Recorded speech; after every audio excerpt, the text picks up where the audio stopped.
First contacts warning. The quantum arrays at the Mauna Kea Deep Space Listening Post had been silent for decades.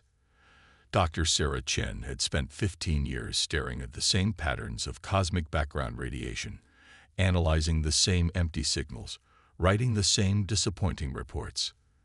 That's why, when the first coherent pattern emerged from the noise at 3:47 a.m. Hawaiian time, she almost dismissed it as fatigue-induced hallucination. The signal pulsed with mathematical precision, prime numbers, atomic structures, basic physics constants. It was everything SETI had dreamed of finding, wrapped in a package so perfect it seemed almost suspicious. Sarah's hands trembled as she initiated the verification protocols, each confirmation bringing the reality of the situation into sharper focus. "Dr. Wallace, you need to see this," she called out, her voice steady despite her racing heart. The facility director appeared within minutes, his perpetual scowl deepening as he studied the readings. "How long?" 17 minutes. "Signal strength is increasing. Whatever's sending this is getting closer." The next few hours passed in a blur of activity. Government officials appeared with unprecedented speed, their credentials bearing agencies Sarah had never heard of. The facility transformed from a sleepy research station into what felt like a military command center. Among the officials was a woman who introduced herself simply as Director Hayes. Unlike the others who bustled about with nervous energy, she carried herself with the calm certainty of someone who had prepared for this moment. "Dr. Chen," Hayes said, studying the signal patterns, "have you managed to decode any of the non-mathematical portions?" Sarah nodded, pulling up her preliminary analysis. "It's not just mathematical constants. There's a data package, compressed but structured similar to how we would design it, almost as if it was meant for us to find," Hayes finished. Because it was. Before Sarah could question this, Hayes pulled out a small device and pressed her thumb against it. The facility's lights dimmed, and hidden panels in the walls slid open to reveal advanced computer systems that definitely hadn't been part of the original installation. "What you've discovered, Doctor, is known as the Beacon Protocol. We've been waiting for this signal for over 50 years. Hayes turned to address the room.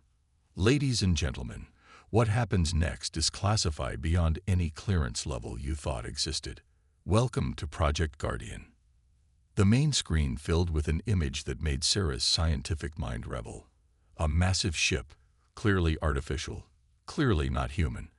But it wasn't the ship that drew her attention. It was what pursued it. Dark shapes, organic yet mechanical, rippling with malevolent purpose. 47 years ago, Hayes continued, we received a warning. Not a signal like this one, but a visitor. They told us that humanity would one day be called upon to help prevent a catastrophe. We weren't ready then, but they gave us technology, knowledge, and time to prepare. This signal is the call we've been waiting for. Sarah watched in amazement as the hidden systems came to life, displaying information that challenged everything she thought she knew about humanity's technological capabilities. Those ships you're tracking, they're not just running. They're carrying refugees. Over 30,000 souls fleeing from something that's already destroyed a dozen worlds. Why us? Sarah found herself asking. We're barely a spacefaring species. Hayes smiled, but there was no warmth in it. Because, Doctor, what's chasing them doesn't understand humanity.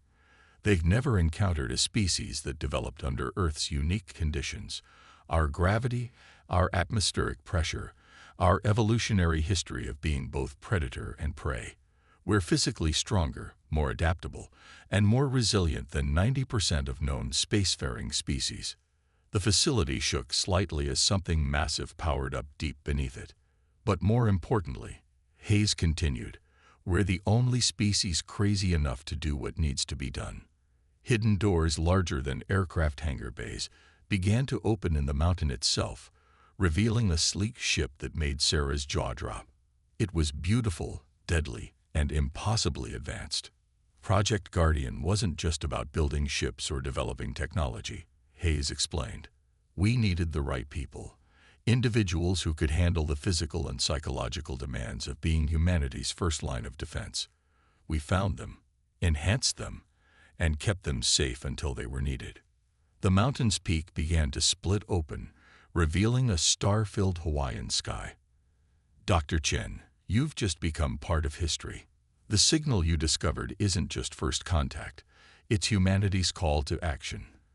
The question is, are you ready to see just what humanity has been preparing for? Sarah looked at the signal still pulsing on her screen, then at the ship waiting to launch. After 15 years of searching the stars for signs of life, she'd found something far more important. She'd found humanity's purpose. When do we start? The chosen few. Deep beneath the Rocky Mountains, in a facility that didn't officially exist, 5 stasis pods hummed to life. Each contained a person who had volunteered to sleep away decades of their life, waiting for a moment they weren't entirely sure would come. Now, as emergency lights pulsed and medical teams rushed to their stations, that moment had arrived.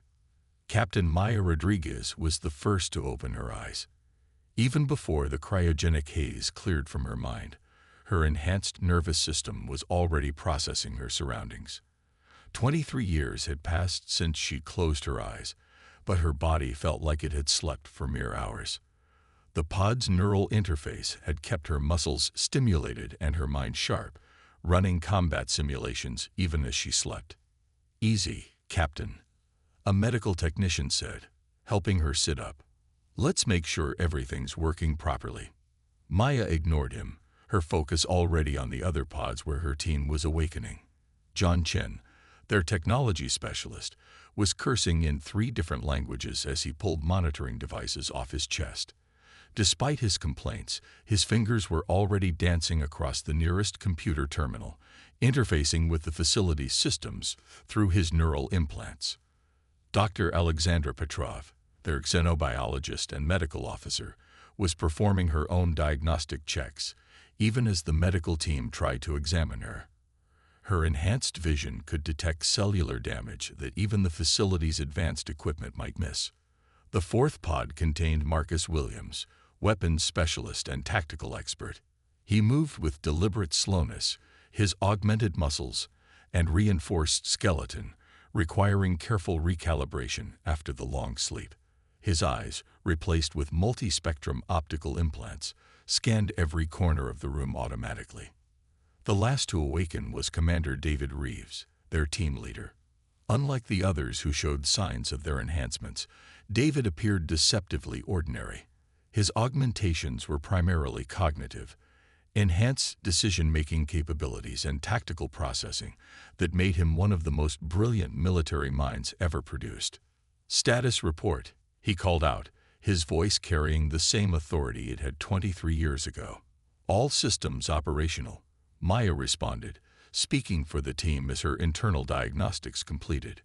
"Enhanced capabilities at 97% and rising."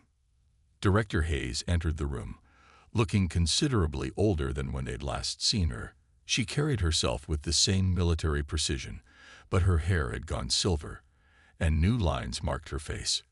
"Welcome back, Guardians. I wish we had time for a gentler awakening, but the situation is critical." The team gathered in the briefing room, their bodies quickly adjusting to movement as their enhancements compensated for any lingering effects of stasis. The holographic displays showed them the signal, the approaching ships, and the desperate situation unfolding in space. "The refugee ship carries 30,000 civilians," Hayes explained.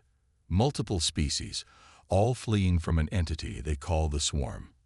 We don't have much information about the enemy, except that they're unlike anything humanity has encountered in our limited space exploration." "What's our window?" David asked, his enhanced mind already calculating scenarios. "The refugee ship will reach our solar system in 72 hours.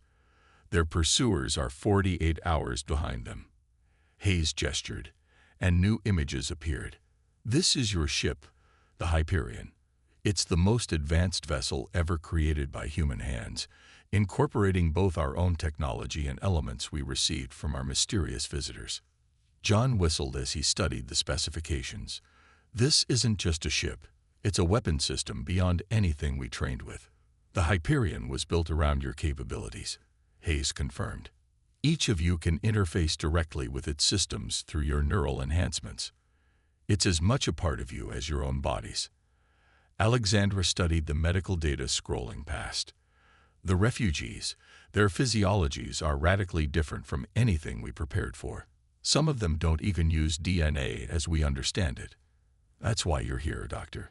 You're not just a medical officer. You're humanity's first xenobiologist. Those refugees will need your help, and we'll need to understand them to help them effectively. Marcus had been quiet, analyzing the tactical data. The swarm ships, their biological constructs. Not just ships, but organisms. Traditional weapons might not work as expected. That's what makes this mission so critical, Hayes said. You're not just saving refugees. You're humanity's first and best hope for understanding and countering a threat that could eventually reach Earth. The swarm has already destroyed dozens of worlds. We can't let Earth be next. Maya felt the familiar surge of pre-mission focus, her enhanced systems flooding her body with precisely calibrated amounts of adrenaline and performance-boosting compounds. What's our mission profile? Primary objective is to protect the refugee ship and its civilians, David answered before Hayes could speak. Secondary objective is to gather intelligence on the swarm. If possible, we demonstrate humanity's capabilities in a way that makes potential hostiles think twice about approaching our solar system. Hayes nodded. The Hyperion is ready for launch. Earth's governments are being informed of the situation now, but this mission is already authorized at all levels. Humanity is counting on you, even if most of them don't know you exist. The team moved with practiced efficiency, their bodies and minds fully awakened and ready for action. As they headed toward the launch bay, David held them back for a moment. 23 years, he said quietly. We gave up everything. Our lives, our families, our entire world. For this moment. Let's make it count. The Hyperion waited for them, its sleek form promising power and speed beyond anything humanity had publicly achieved.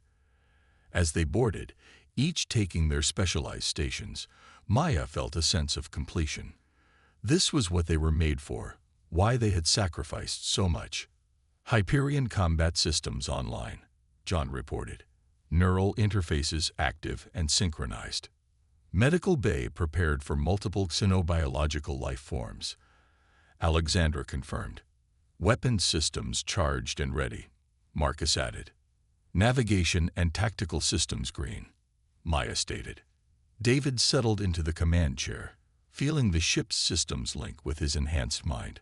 Hyperion actual to control. We are go for launch. As the mountain facility opened above them, revealing a star-filled sky, humanity's greatest secret prepared to become its greatest hope. The Guardians were awake, and the galaxy was about to learn why Earth's defenders were worth fearing. Beyond the void, the Hyperion's experimental drive hummed with barely contained power as it pushed the ship beyond anything humanity had publicly achieved. Inside the bridge, the Guardian team worked with practiced precision, their neural interfaces allowing them to process information at speeds that would overwhelm unaugmented humans. Passing Mars orbit, Maya reported from her station, her enhanced senses merged with the ship's navigation systems. Preparing for deep space acceleration. The red planet slipped past their viewport, quickly shrinking to a distant point of light. John's fingers danced across his console, managing power flows that could level cities if mishandled. Drive systems are stable. Neural interface is compensating for relativistic effects. 100 years of science fiction, Alexandra mused, monitoring their biological readings, and nobody guessed our first faster-than-light journey would feel like this. The sensation was impossible to describe to anyone who hadn't experienced it. The ship's systems translating faster-than-light concepts into something their enhanced minds could process and control. Commander Reeves studied the tactical displays where two distinct groups of signals moved through space, the refugee ship and its pursuers. Time to intercept. 48 hours to reach the refugee ship's position. Maya calculated. The swarm vessels are maintaining their distance, almost like they're playing with their prey. Marcus grunted from his weapons station, his optical implants analyzing every scrap of data about their potential adversaries. Predator behavior. They're confident nothing can challenge them. The journey through deep space gave them time to study the information they had about both the refugees and their pursuers. Alexandra's xenobiological expertise proved crucial as she analyzed the data on both groups. The refugee ship carries multiple species, she reported during one of their strategy sessions. Some have technology far beyond ours, but they're largely peaceful races. Scientists, artists, philosophers, not warriors. The swarm, she paused, bringing up complex biological scans. There's something else entirely. John leaned forward, his cybernetic interfaces processing the data.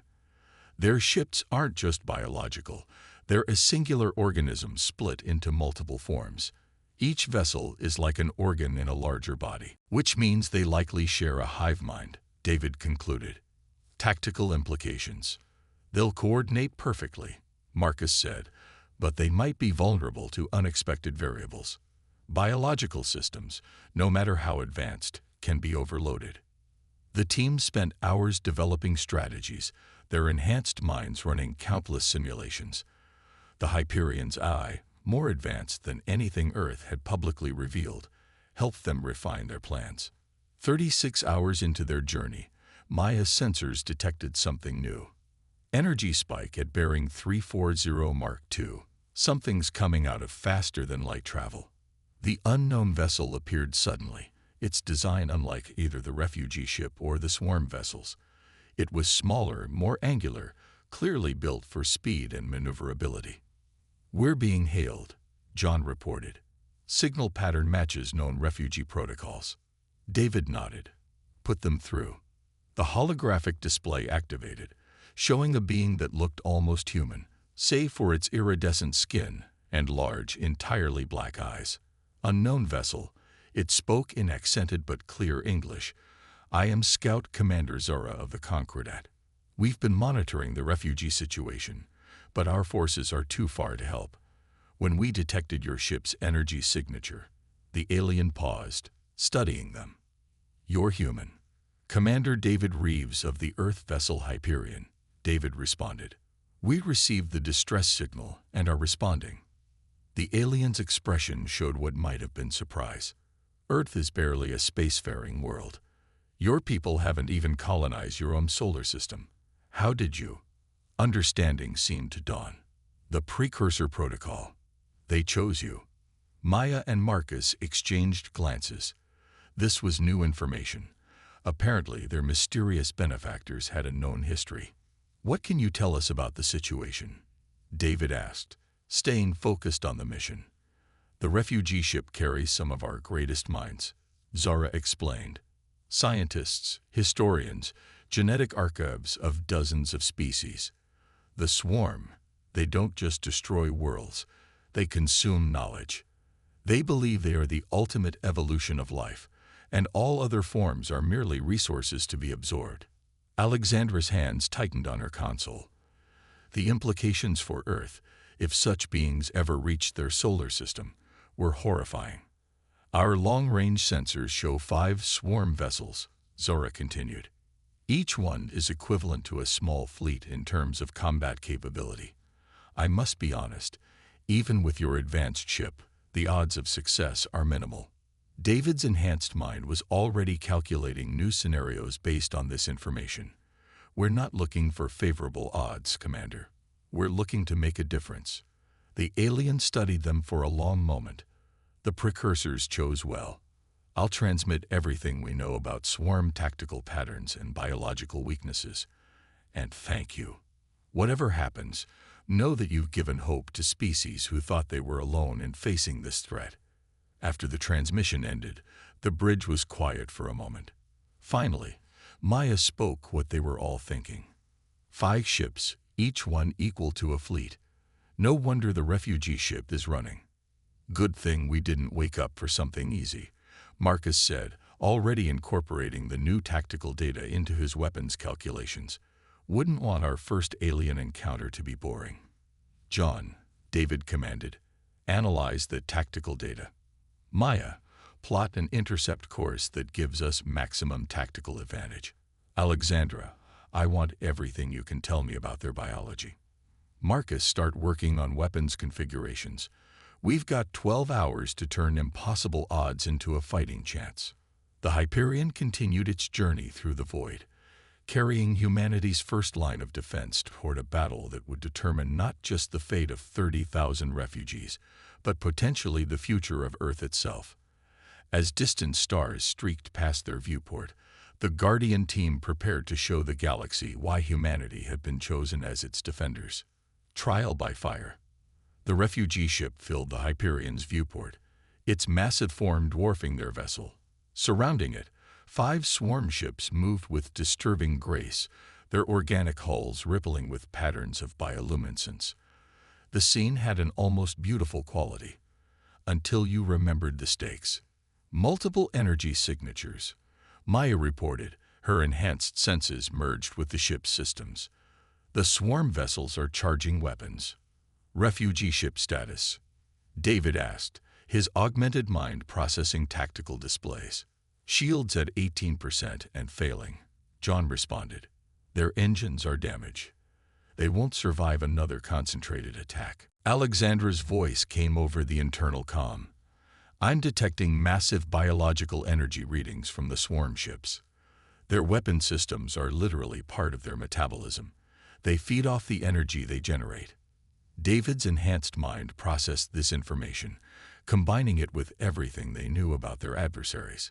Marcus, prepare kinetic weapons. If they feed on energy, let's give them something they can't digest. Maya, plot an attack vector that keeps us between the refugees and the swarm. The Hyperion moved with impossible grace, its advanced systems guided by Maya's enhanced reflexes. The ship's stealth technology, more sophisticated than anything Earth had publicly revealed, kept them undetected until they were in optimal position. Weapons hot, Marcus announced, his optical implants linked directly to the targeting systems. Solutions plotted for all 5 targets. John, divert power to forward shields, David commanded. Alexandra, stand by for casualties. Let's introduce ourselves. Maya, attack pattern Delta 7. The Hyperion decloaked directly between the refugee ship and the nearest swarm vessel. Before the alien ships could react, hypervelocity rounds from the kinetic cannons tore through space. The projectiles, accelerated to a significant fraction of light speed, struck the lead swarm ship's organic hull. The effect was immediate and devastating. Unlike energy weapons that the creature vessel could absorb and process, the kinetic impacts tore through its biological armor. The ship screamed, an actual psychic shriek that the team felt through their neural interfaces. Direct hits, Marcus reported with grim satisfaction. Target 1 is bleeding some kind of plasma. The remaining swarm ships reacted with frightening speed, their formation shifting like a single organism. Beams of coherent energy lashed out, testing the Hyperion's defenses. Shields holding at 92%, John reported. Their weapons are attempting to interface with our systems, some kind of biological hack. Countering. Maya's hands flew across her controls as she executed maneuvers that would have torn a conventional ship apart. The Hyperion spun and weaved through the energy barrage, its human crew protected from the impossible forces by their enhancements and the ship's inertial systems. They're adapting, Alexandra warned, studying the biological readings. Their hull structure is changing, becoming denser to resist kinetic impacts. Switch to hybrid rounds, David ordered. Marcus activated the secondary weapon systems, loading projectiles designed specifically for adaptive targets. Each round contained a payload that would disrupt the swarm ship's biological processes. The battle intensified as the swarm ships coordinated their attacks with terrifying precision. Energy beams crisscrossed space in patterns designed to trap the smaller human vessel. But the Guardian team had trained for this moment for decades, their enhanced abilities and neural links with the ship allowing them to perform beyond normal human limitations. Refugee ship is moving, Maya reported. They're using our attack as cover to reach the jump point. 2 swarm vessels breaking off to pursue, Marcus added. They're not letting their prey escape easily. David's enhanced mind calculated possibilities faster than any computer. John, prepare the prototype weapon. Maya, get us within deployment range of those pursuit vessels. The prototype weapon was something they'd hoped to avoid using. A system that combined human technology with principles they'd learned from their mysterious benefactors. Its power requirements were enormous, and the effects were largely theoretical. The Hyperion accelerated suddenly, its experimental drive pushing it to speeds that made reality itself seem to protest. They cut across the pursuit vessel's path, positioning themselves perfectly for what came next. Prototype charge, John announced, his cybernetic interfaces managing power flows that could power a small city. Warning, biological feedback detected. This is going to hurt. Deploy on my mark, David ordered. Through their neural interfaces, every member of the team could feel the weapon's power building, like a pressure behind their enhanced senses. 3, 2, 1, mark. The prototype weapon fired, releasing a wave of energy unlike anything humanity had publicly developed. It wasn't designed to destroy the swarm ships. Instead, it disrupted the complex biological and technological systems that allowed them to function as unified organisms. The effect was devastating. The targeted swarm vessels writhed in space, their biological systems thrown into chaos. Their coordinated attack patterns broke down as the hive-mind connection was temporarily severed. Direct hit, Marcus reported, though his voice was strained. The biological feedback from the weapon had affected them all through their neural interfaces. Targets are disabled, but our weapon systems are offline. We'll need time to reset. Multiple hull breaches on the refugee ship, Alexander reported. They're venting atmosphere in 3 sections, reading numerous casualties. The remaining swarm ships regrouped, their organic forms pulsing with patterns that suggested rage. They had never encountered prey that could fight back effectively, and they were learning that humanity's reputation for adaptability was well earned. Status report, David commanded, even as the Hyperion systems screened warnings around them. Shields at 47%, John reported. Main weapons offline for another 3 minutes. Drive systems stable but strained. Multiple injuries reported among the refugee crew, Alexander added. Their life support is failing. We've hurt them, Marcus observed, studying tactical data, but they're adapting. Next engagement will be harder. Maya's hands were steady on her controls despite the strain of the neural feedback. Refugee ship needs 7 minutes to reach the jump point. We need to buy them that time. David studied the tactical displays, his enhanced mind processing scenarios faster than any normal human could comprehend. The swarm ships were regrouping, preparing for another attack. The refugee vessel was limping toward safety, and the Hyperion, humanity's first line of defense, was damaged but not defeated. Prepare for emergency maneuvers, he ordered. We're not done showing these predators why humanity was chosen to stand against them. Humanity's promise. The Hyperion drifted in space, its systems strained but not broken. Through the viewport, the 3 remaining swarm vessels circled like sharks, their organic hulls pulsing with patterns of aggression. Behind them, the refugee ship struggled toward the jump point, carrying 30,000 souls who depended on this small human crew. Status report, David commanded, his voice steady despite the neural feedback still echoing through their enhanced minds. Main weapons back online, Marcus reported, optical implants scanning targeting solutions, hull integrity at 64%. We won't survive another hit from their primary weapons. Refugee ship, David asked. 4 minutes to jump point, Maya answered, her hands dancing across navigation controls. Their engines are failing. They'll make it, but barely. Alexandra's voice came through the comm system, tense but controlled. The swarm ships are evolving. Their biological systems are adapting to our weapons. Standard kinetic rounds won't be as effective now. John's fingers flew across his console, cybernetic interfaces processing data faster than human eyes could follow. I think I found something in their biological patterns.